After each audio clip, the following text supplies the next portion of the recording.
¿Sabías tú que el mandamiento más importante de toda la Biblia inicia con una gran palabra que es Shema, que es oye y escucha a tu Dios?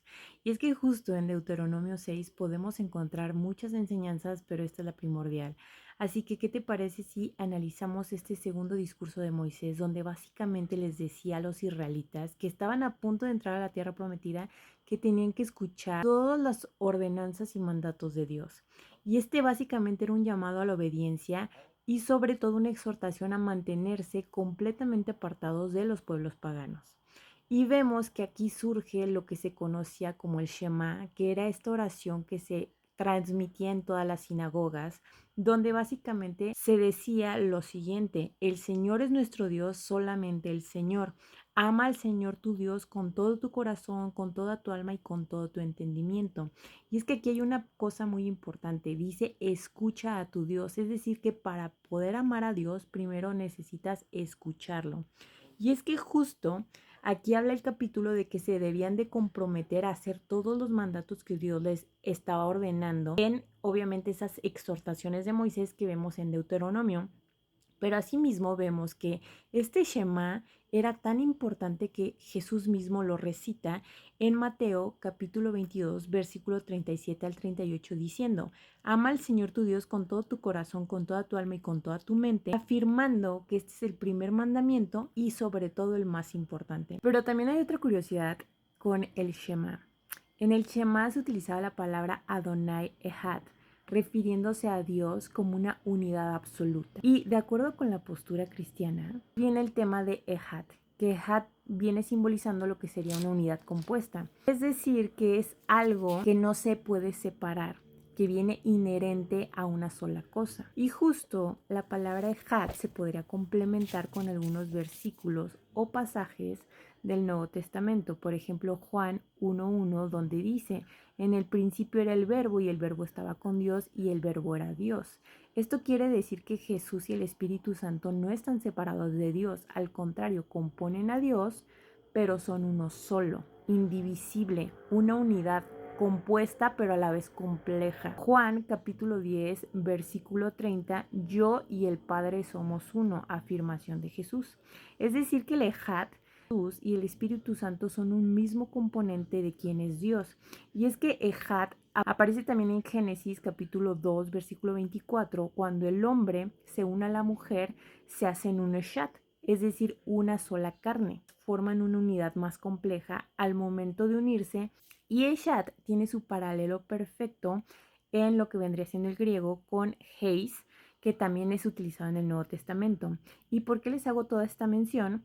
Porque justo esto avala que cuando nosotros decimos que creemos en Jesucristo y que hemos sido justificados a través de su sacrificio, nosotros no creemos que Jesucristo sea una persona diferente a Dios, sino que es Dios mismo personificado. Y justo tiene otra cosa muy importante. Dios le indica a Moisés a través de su discurso que este Shema tenía que ser transmitido de los padres a los hijos por generaciones. Esto nos habla de la gran responsabilidad que tenían los padres de Israel y qué mandatos y ordenanzas serían los primordiales. Amar a Dios por sobre todas las cosas, amar a tu prójimo como a ti mismo y obviamente abstenerte de cualquier tipo de inmoralidad, de cualquier tipo de injusticia. Lo que los padres deberían de ir transmitiendo de generación en generación para que las ordenanzas de Dios no queden en el olvido.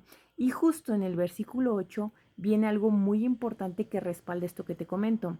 Dice: átalos a tu mano y llévalos en la frente como un recordatorio, ponlos en los marcos de tu casa. ¿Por qué? Porque nos habla de que tenemos que tener todas las indicaciones de Dios frescas en nuestra mente y sobre todo llevarlas a la práctica con nuestras acciones. Por eso dice: átalas a tu mano. Y justo esto hace mucho paralelismo con Éxodo 13, versículo 9, donde justo la marca distintiva de los hijos de Dios iba a ser en la mente y en la mano, ¿de acuerdo? Y vemos también un paralelismo importante de cómo el mal siempre trata de replicar las cosas que Dios hace para tergiversar y engañarnos.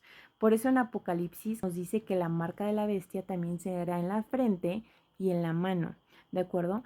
Y vemos este contraste importante en cómo la marca de Dios o los sellos que Dios pone a sus hijos hablan de pertenencia en Dios, identidad, lealtad y obediencia, versus el engaño del mal habla de una resistencia a Dios y sobre todo una sumisión al sistema que actualmente gobierna, ¿de acuerdo? Y continuando con el capítulo, vemos que también dice lo siguiente: el Señor tu Dios pronto te establecerá en la tierra que juró darte cuando hizo el pacto con tus antepasados Abraham, Isaac y Jacob. Tengan muy presente a Dios cuando reciban la tierra que no cosecharon, cuando tengan casas abastecidas, cuando tengan pozos que ellos no cavaron, porque pueden llegarse a olvidar de Dios. Y esto nos habla de que en los buenos momentos debemos de estar agradecidos con Dios porque son un regalo de Él.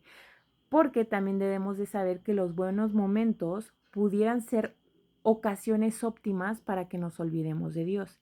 Por eso también Jesús, en lo que viene siendo el pasaje de Lucas capítulo 12, versículo del 13 al 21, habla de una parábola de un hombre que tenía todo, pero que se había olvidado de lo más importante, de Dios. Y Dios un día decidió tomarlo, se lo llevó y básicamente este hombre no construyó nada en Dios. Entonces nos habla de que tenemos que tener riquezas primero con Dios, tener una relación con Él. Y ya para terminar el capítulo aborda cómo debemos de temer a Dios y servirle, pero desde el punto que el temor en este pasaje no es de que le tengamos miedo a Dios, sino que le tengamos amor, respeto. Por eso en Colosenses capítulo 3, versículo 23 dice: haz todo como si sirvieras al Señor.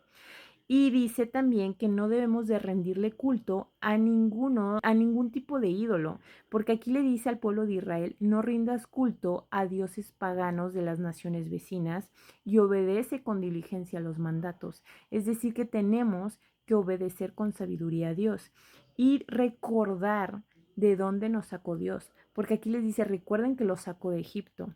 Recuerda de qué malos momentos Dios te ha sacado, de qué lugares Dios te rescató. Y por último, pero no menos importante, dice: si obedeces los mandatos, serás considerado justo. Recordemos que Dios ya nos justificó por medio de Cristo. Es decir, que tenemos que vivir en agradecimiento constante por ese sacrificio. Pero bueno, hasta aquí voy a dejar este video. Si este video te gustó, no olvides dejármelo en los comentarios y sobre todo recuerda que para aprender más cosas como estas, tú tienes que leer tu Biblia a profundidad, estudiarla, y que esto que te estoy comentando no es una doctrina, simplemente es para que te intereses en leer la Biblia, ¿de acuerdo? Dios te bendiga, nos vemos en el siguiente capítulo. Bye.